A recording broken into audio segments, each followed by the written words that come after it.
Welcome to yet another edition of Kasuku Live. Onako rarero ndino mukuru Kasanvu. Hey, I know you've seen Kasanvu on this channel over the months. Kufira daleri ko bisiyaga nga tudeta tubulira LGBTQIA nga bwe byeyongerayo byonna tujja ntandika okwogera ku bizibu abantu bye bayitamu abasajja n'abakazi n'ebisigadde. Of course abasinga tebategeera lwaki mukwano soko jolagirira ono naye yanguwa music yo naye mujjeeko waki batandika shooting ano music yo ne bamuteekateekako bwe batyo omwana oyo ajja funa obuzibu kasike mbuzi unplug it kati jangu olagirira ono wano ono kakulagirire wano wetuli ono kwata ono kakulagirire Kasanvu tosoka kweyanjula leka nkwanjule njagala kutumira nga tetunnatandika soko jjeko tuddemu tutandike bupya. Shukra Herbal Solutions Katwe faba kubuka mukujjanja b'endwadde ez'enjawulo nga tukozesa eddagala ery'obutonde. Tukuwa eddagala erisembeza amagi gwatazaala. Tulina eddagala lya 3-in-1 muwoomya supu taiti n'akabugumu. Tulina eddagala lya kabootongo ne syphilis nga bino tubijjanjaba ne biwonera ddala. Tulina ka tube cleanser nga kano kayoza enseke. Tulina ka water syrup nga kano kasumulula taapu. Ate nga abakyala twabaleetedde ka taiti pills ezijjanjaba infections ez'enjawulo nga naawe omwami ayagala okulwa mu kisaawe twakukoledde ka jab ointment. Tulina slimming pills nga namwe abenyooma mu size tukuweera ddala eyo size gye weetaaga. Ate nga naawe omukyala ataweebwa twakukoledde ka buweebwa akakugulirawo emikisa. Tulina ne ka return oil akakomyawo omuntu wo. Kubira aba Shukra Herbal Solutions Katwe ku nooti 75844314. Beba Shukra Herbal Solutions Katwe.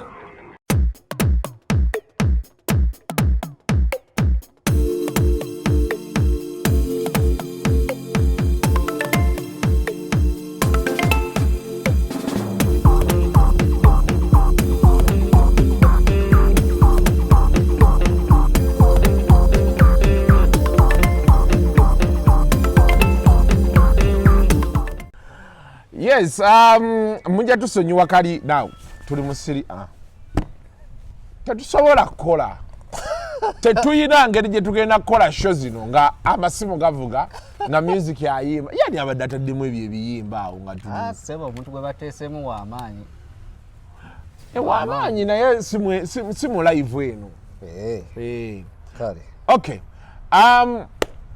welcome once again to yet another edition of Kasuku Live.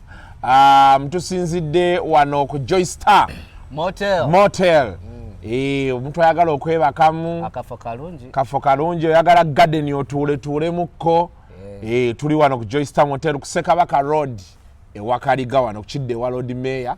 Sobola okujja n'okwata mu position wano alina olaba obulamu bwe bugenda mu maaso. Now ndina omukulu Kasanvu nga bwe mbadde mbagambye ali yawali nti nzize mukyaza nga tulina ekintu kye tuzimba. We are trying to test the waters tulabe and I think tumaze ne tugguka. Ngenda kufuna ngayo ze bayita Ask Kasanvu sessions. Kasanvu akola therapy, akola bazita exercise bayina ngeje bakiyitamu physio exercises. Physio exercises. So he dealing on mental health, rehabilitation, nebyo byonna ebyabasajja n'abakyala of all ages, especially okuva mu teenagers bana abaana abato nnyo myaka 15 n'okwambuka. So tusanyusa okulaba ssebo. Kale ssebo nange okukusanga kale buuza ku batulaba n'abatuwuliriza. Bana abatulaba n'abatuwuliriza tusanyusa okubalabako once again. Amanya ye Kasanvu. Njagala kutumirako abaana babeerawo ku ssimu n'akukeberako n'akusirikira kalingi. Bwe mba nakulabako mu biseera biri bannange nkwegayiridde bintu byakyukamu. Badde nsaba woba ojja mu bulamu bwange tukole bizinesi biri byawo tokomyawo byadda omwana akunyiigira. Actually ebimu ku bintu bye tujja okwogerako mu maaso eyo as we continue discussing bijja kubeerako be muddamu ne musisinkana kibeera kitya abantu bangi bali confused oli agamba ono yali sweetheart wange nga nkyali ku ssomero kala ate nawasa ate akomyewo ate alabika bulungi ate ansuubiza kino ekyo ng'osose n'okireka abaana bali eyo balowooza nti wemba mwaliko mwenna ne mweyagalako enkeera mulina kufa bufi oli afe oli aveewo oli abeere nga talina kuddamu kulaba ku munne banaye regardless tuyinza okuba mwerabamu nga mweryamu naye ekyo tekitiana nsi kutambula ate temusobola kutandika kwewala buli omu kati omuntu waaba yali ensi eno yonna mwagala abeere yekka mu nnyumba ng'aliko ekyo ekintu kimu abantu mwesonyiwagane obulamu butambule osobola okuba nga mugenda mu maaso olunaku olwaleero mu Ask Kasanvu session by the way nga be mbadde mbanyonnyola emirimu Kasanvu gy'akola you can always reach out to him privately n'omukubira n'okola consultation naye of course ate fee si bya bwereere Bannayuganda mwayiga ebintu by'obwereere ate fee abasobola okubeera ku ssimu kiryoke abaagala okumulaba in person nakyo kiryoke kati bakuyise mu procedure za treatment counseling rehabilitation n'ebisigadde olaba ekintu kya therapy kino ensi yaffe eno twaliza ddala wamu Uganda tennabakirabamu maanyi simanyi oba kiva ku ki naye tennabakirabamu maanyi abantu baliyo balina ebizibu abantu olaba omuntu ava ku kakalina n'agwa oba oli natta omwana w'abendi obiraba ku mawulire omwana yasse taata we oba taata yasse maama recently nawulira mwogera ku musajja eyakuba omukazi akaana oba n'akakuba tteke oba ani yali akyogera oba yakakwala n'akakasuka ebintu ebyo byonna biviira ddala ku muntu okuba nga mentale tali stable nga mentale alina ekintu ekijja kimuzimbamu mu bulamu bwe kijja kimumenya bwatuukira ku piiki bwetyo nga talina gwayogera naye effects zeezo. So you also you concur with that New Vision story that said almost 4 million Ugandans have mental illnesses. I think I do. Kubanga bwe tutambulamu ku myaka gye tutambulidde wano mu ggwanga abantu obalaba banoonya we beekwatira okweggyako ennaku bw'otunula ennyo abantu at least anoonyayo kabbiya kamubeeremu kasobole omuggyako ennaku naye munaye kabbiya olowooza kamala bbanga ki nga kaweyinze off oli n'agamba oba nja kuddako ka drug kaweyinge off kati nga muzeeyi mirundi bw'atera okugamba ensi ennaku oba ensi enjavu gy'olabamu abayimbi abangi kiba kitegeeza waliwo ebigenda mu maaso mu bulamu bw'abantu bano kati ensi yaffe oli waaba yakola evaluation n'agamba tuli bangi bwe tutyo kiyinza okuba ekituufu kubanga osanga omuntu nga yawasizza awasizza leero enkya ssebo ne beekuba ne beevaamu naye nga talina gwasobola kugamba abazadde bonna bakonkaringa mubeere mwenna abakulu gy'akolera baleeta ekirabo omamanyi baleeta ebirabo mu mbaga abaana be yasoma nabo ku ssomero n'abeera nga ali between a hard rock and a hard place nga talina gwasobola kwogera naye nga tamulina nga mentale ali yekka oba okitegeera ng'ali yekka n'abeera nga amaliriza agenda driving obulamu bwe okubulaba nga solutions azifuna yekka talina mulala gwagenda zibuuza ebiseera ebyo balengangawo zi confession ezabeeranga ku church naye nazo tokyasobola ziyimirirako abantu baakyuka kati kyensonga lwaki tuleeta gye tuyita kaka clear minds kaka clear minds nti twagala tukuzimbire mu bulamu bwo okubutereeza obeere nga tokyalina kikuluma ng'olina omuntu gwogera naye ne mukirwanyisa mwembi ne mukimalawo mu bufumbo bwo mu mbeera ze eza bulijjo mu mirimu gyo abantu b'okolagana nabo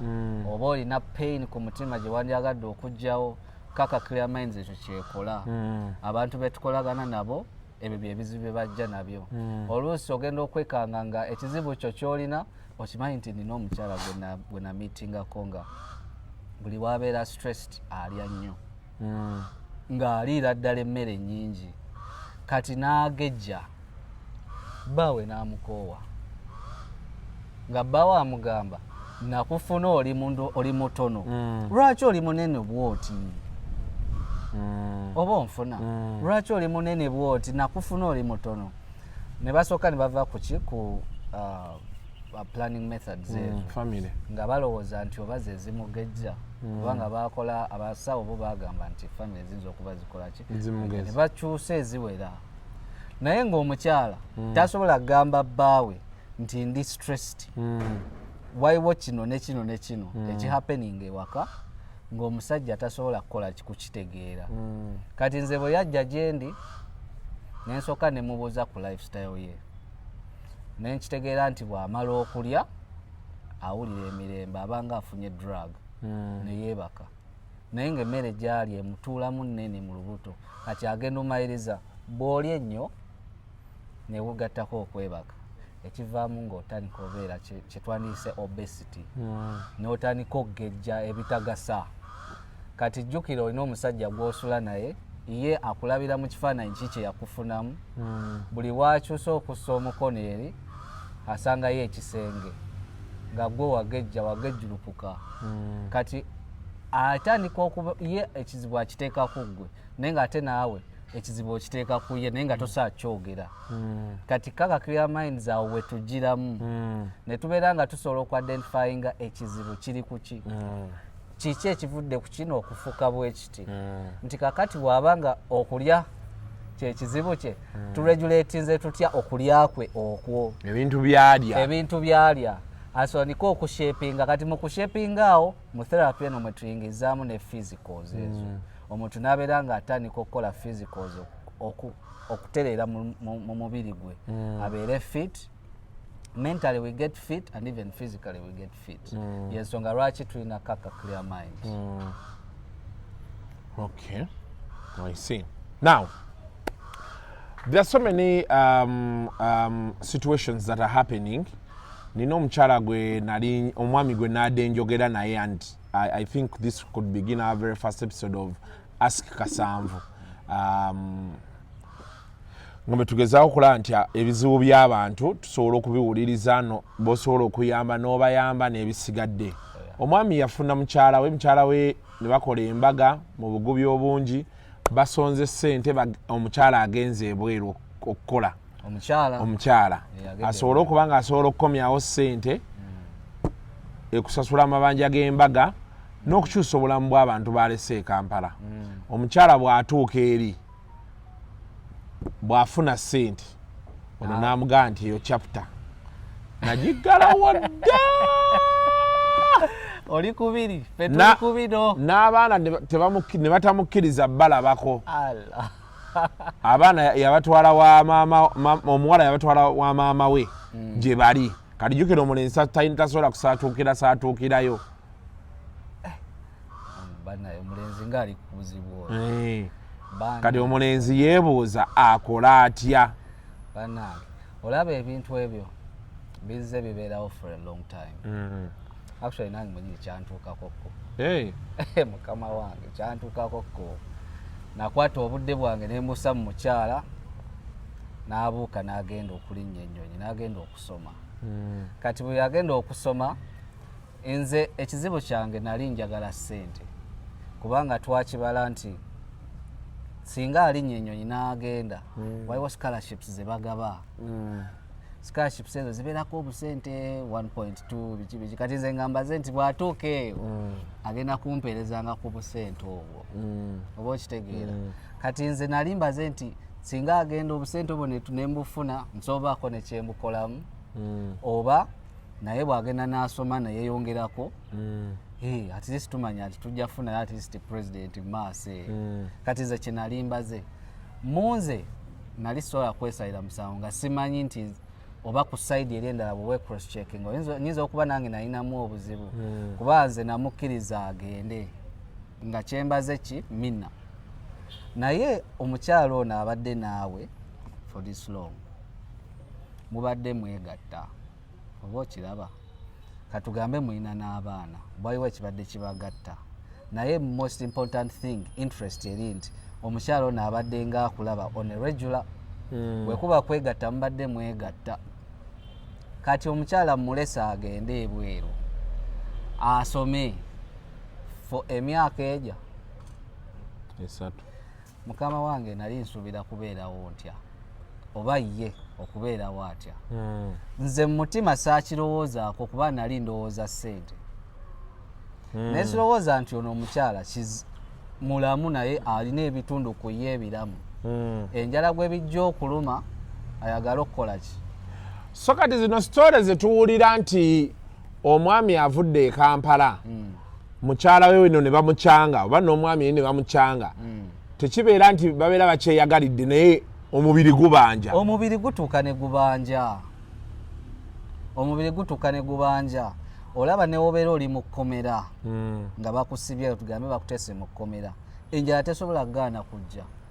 Osobola okugaanamu wiiki singa 2 bw'oba okiwadde ewagyeko naye wayitawo ebbanga otuuka n'ogamba naye nfaaki enjala ng'ennuma oba okitegeera. Kati omukyalo ono alinnye ebbaati agenze abaana abawaddaani maama we. Kiba kitegeeza omusajja talina maanyi galabirira abaana bano financial. Yensonga lwaki yabaleka eri wa maama wooli. Kati ye omukyala ye yali yakibaze dda nti abaana bano babali bameka ono omusajja tajja kusobola kukola ki? Kubalabirira. Kati nze kyensobola okukola nsobola obbassa mu custody gye neesiga. Kati awo kijjamu element nti omukyala yali teyeesiga musajja ono. Omusajja ono ngeri gyali nti omumanyi abasajja mugamba basajja laata. Yali akimanyi nti oba omusajja ajja kulekanga abaana mu nnyumba kati n'abalekera maama. Naye bw'afuluma ensi n'agenda omubiri gwe guba tegusigadde eno.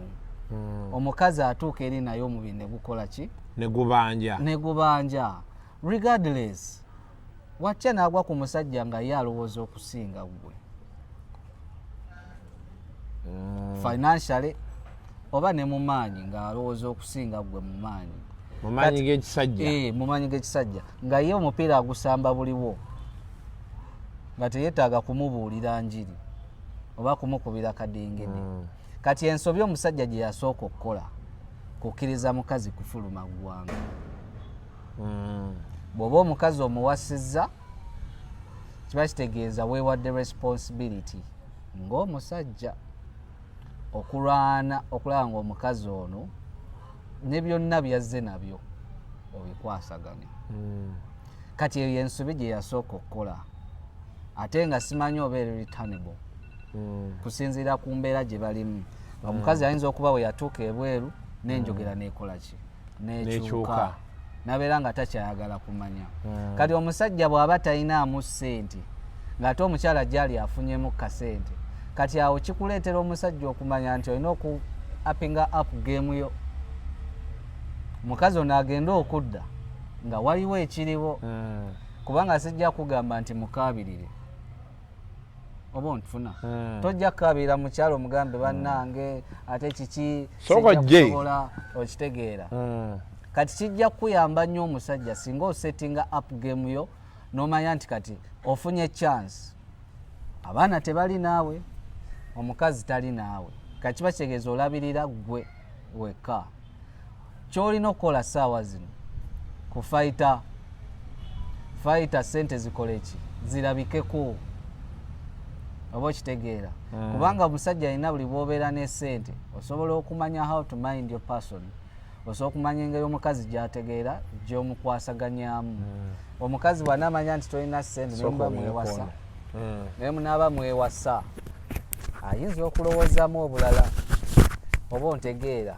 Kati kikugakatako omusajja ofunye chance eyo kubanga kati tolina gwowa ssente. Omukazi simanyi bbanga kiri bw'amala naye kikukakatako engeri gy'oli nti kati akuwadde waazi abaana bali wa maama gwe naawe oli wekka. Kati osobola okukola tooth and nail. Nze ekintu ng'ekyo kyantuukako nange mbadde nkyabanyomeza era omukyala bwe yagenda nze nanakuwala nnyo nga ndowooza ensi ekoze eki ewedde. Naye na meeting omuntu omu naŋŋamba mwana it's all about bw'ofuna omuntu gw'oyogera naye ekizibu kyo omuntu oyo afuna engeri gy'akuyambamu. Oluusi we need a shoulder to lean on. Oyinza okubeera awo ng'olina ekintu ky'oyitamu katugamba ofuka ku buliri naye nga tolina gwosobola kugamba nti bannange nfuka ku buliri nze nkikoze ntya. Ffe twakyazaako omuntu edda ewaka nga tukyali bato yajja ne mukyala we mukama wange omukyala n'afuka ku buliri. Batuyitako ffe tuli bato tulaba abantu babunya omusonga tumanyi bazze n'omwana kumbe madamu akojoba ku buliri naye nga kyekizibu kye balina kati embeera ng'eyo buli bw'obeera mu mbeera nga olina ekintu ky'oyitamu nga tolina gw'oyogera naye ekintu ekyo kikumenya. Omusajja ekyokubiri kyalina okumanya omukyalo ono kiki ekimuleetedde okukyuka kuba ayinza okuba ye teyabala between the lines, ayinza okuba yamuwasa naye nga teyamanya omukyala gwe nafuna nga sinnamuwasa yali yeeyisa atya, bwe namuwasa kiki ekyamuluma, kiki kye nnina okukola okumuzza bw'oba okyamwetaaga okitegeera. Kati awo we tutuuse mukama wange ensi etambulira mu kumanya nti kati do you have anyone who can help you mentally? Kuba kati omusajja oyo waatuukira okuba nga ali mu eyo state perhaps ayinza okuba mu depression already. Bw'aba omukyalo ono yali amagala. Ekigambo depression kyatabuse e Kampala wano ate buli omu depression emukuba lulwe. Kituufu. Abantu bali emitwe tegikyalowooza. Omanyi tulina challenge abantu balowooza depression be bano abantu betulaba nti agudde eddalo n'abeera awo n'atandika okuba amayinja yeeyambudde azze nazzeeri. Basebo ne bannyabo depression is not, in fact you can never see it. Olabulayi muntu ng'akogaggwawo aggwawo isolatinga yekka oba ayinza ebiddagala kati actually kikimuleetedde kumira biddagala ebyo. Nina omuwala mukwano gwange sijja mwogera juzi twali naye awo kati until between nabo they shared their stories. Ya losing a sister we some months ago, actually like a year ago. Ya losing a sister we. Kati because they were so close, she never recovered from it. N'atuuka nga no like be yabirowoozangako ennyo yatuuka at a point nakyasobola kwebaka nga takya era bwe nayogera naye kati nemubuuza kati okola otya nanga yatandika enjaga emukuba neyeebaka oba okitegeera. Kati olaba depression weetuusiza omuntu awo kati nga baaba takubye enjaga teyeebaka. Era twayawukana naye ndowooza ssaawa zaalinga 9 gwa kiro ng'atwegayirira bambi kale mulinde ziwere ssaawa ng'emu. Kati ezo ezimu ku results za depression nti omuntu waaba talina muntu gw'ayogera naye agenda kunoonya easiest way out to cool down themselves. Ate ebiseera ebisinga easiest way out oluusi emaliriza ate ayingira mu more danger ku bulamu bwe. Kubajjukira abeera talya nerves zitandika cutting off because your body shakes, you get anxiety. Tonywa kati ebirwadde ebirala byonna byonna ne bituka ne bivaawo oba okitegeera. Then waliwo omuwala omulala era gwe nali njogera naye bino byogezaako sharing stories she told me she had a best friend. Now what happened was they were going to bali bagenda mu proposingira kati best friend we yali lubuto naye nga yalina okubeera in charge of kutegeka that surprise and everything which she did. Then on the day of the surprise she didn't appear, the best friend. Now that is the same time ono lwachecking up nga naye ate ali lubuto lwagenzeemu. So best friend we baatajja ku party buli omu nambuuza yo omuwala nga tazze eki. Of course efe eno tubeera twogera tugamba abalagaba bayombyemu bakoze ebitegeera ebyo. So after some time akubira mukwano gwa mubuuza what happened nti olubuto olumpisawo binsesema mpandula wandula okitegedde. So nali saagala nkwonoonere mukolo gwo kati oli n'agamba kali naye I have some good news to tell you, I'll come and do what and see you. So kati beetegeka nga bw'omanyi tujja okukulaba nga bw'okera ku makya n'okubira oli ku Sunday we are coming biki nti kale ku Saturday a day before ku Sunday bambala bafuluma nga babakubira nti ono afudde. Kitegeera. And the challenge we have as most of us ennaku zino most people have not faced death hard on. Nti, you know, kizibu okugenda ngo okufa ko tekumanyirikika. Depending in any way it comes. Waliwo agamba nti kale senga yalwalako nekola okay, it's okay there. Kiri understandable ekyo kiyinza obutanyiga nnyo naye you know the gap is still there.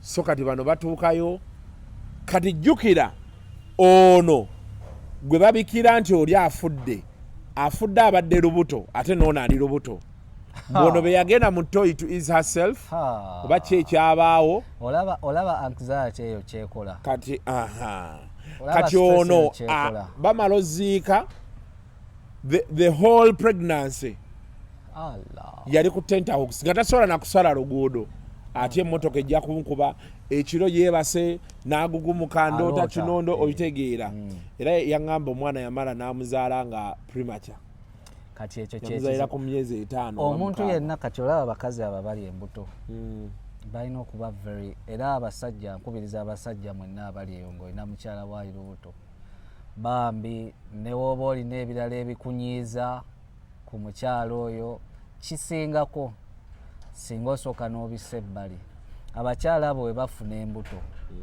emmeeme zaabwe zikka zigetinga very low mentally abeera low kubanga aba akola kye bayita alowooza ku ekinajja after 9 months already abeeramu ne stress levels mu ye eyo yokka embeera gy'agenda oyitamu teri mukyala eyali agyetegekedde newe bagamba nti eriyo bano ab'edda mbu bo bakasukanga bukasi bayibuli egamba waliwo abakyala b'ebbulaniya mbu bo tebayinanga buzibu na kuzaala ng'omwana asuula musuule ng'enkoko bwerisuula wali pa naye ne waaba gyali abakyala abo emotionally babeera low babeera already balina stress levels mu bo kati babba baabwe balina role to play mu biseera ebyo era abakyala abalina embuto mubeegendereza nnyo kikyalya kiki kyawulira ani gwayogera naye yeebaka oba teyeebaka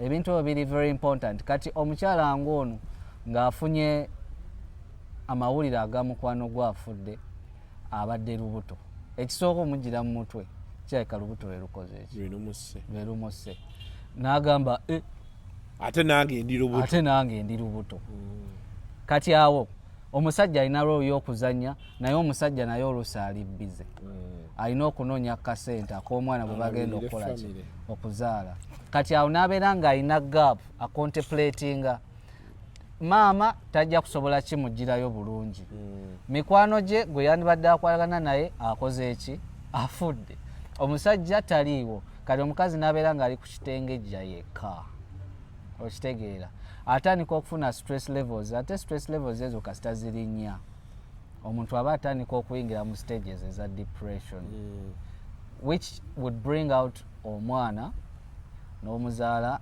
mu lulimi lwaffe nga tugamba oluusi omwana ayinza okuba tatuuse oyinza okuzaala omwana nga mawube ng'omwana ebitundu bye ebimu tebivuddeeyo kubanga buli obeera stressed endya yeekyuka enneebaka yeekyuka enjogera yeekyuka n'obeerawo nga eyali aseka ng'okuseka munnaaye lwakulwana oba okitegeera kati factors ng'ezo zirwaninze mu nsi for a while kyova olaba tulinawo gye tuyita kaka nti twagala abantu obwongo bwabwe bukiliyalinge babeere nga bali okay you just get a contact n'oyogera naffe when you talk to us we have confidential rooms for that.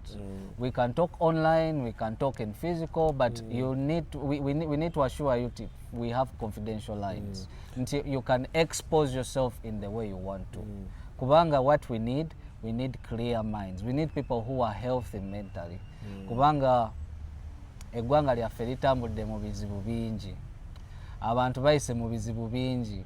Osanga omuntu nga katugambe driver naye nga ewaka ewuwe omukyala gwalina si wuwe ng'omukyala alina we yamujja naye nga naye gye bamujja bamwetaaga omukyala bamunoonya oluusi akaana osanze kaana kasomero omusajja yakabbayo eri naye nga driver ali awo mu kkuba abavuga wa taxi yabavuga ssebo naye nga amasimu agamukubira omwana waffe tumukola ki oba oliwo olirudda wa tugenda kukola ki tugenda kufuna kyokka avuga abantu 14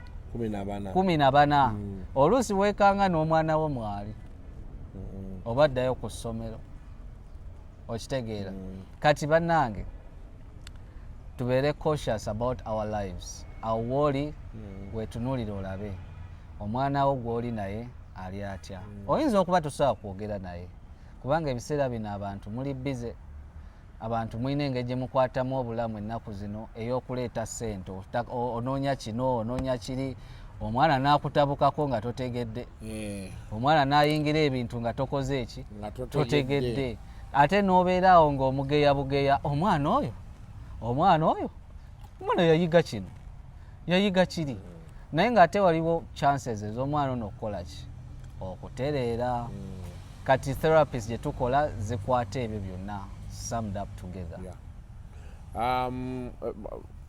One of the reasons why nakkiriza okuleeta omwami ono era tugenda kuba tumuleeta is because some of the things personally I've been there nina ebintu byendabye ebibaddewo and so many of us tetulina nnyo bantu bangi betusobola okubeera nga twogera nabo asobola okubeera kuba mikwano gyaffe sometimes tugamba abantu nti yiino oyo tambeereddeewo naye life is moving so fast tutambula tudduka tugenda oba okitegeera kati omuntu okuttira ennaku 2 atuula awo awuliriza ebizibu bya konsolinge naawe oluusi kiyinza okubeera ekizibu so tugenda kukola tujja giteekako ne hashtag Ronnie bagiyita ask Kasanvu naye nga he runs a center tubeera ne sessions tulina abantu tulina sessions za online tulina sessions eza confidence sessions meeting physically nange waliwo sessions ez'okubeera nga in the group waliwo abantu abagala okwogera in a group to speak about their issues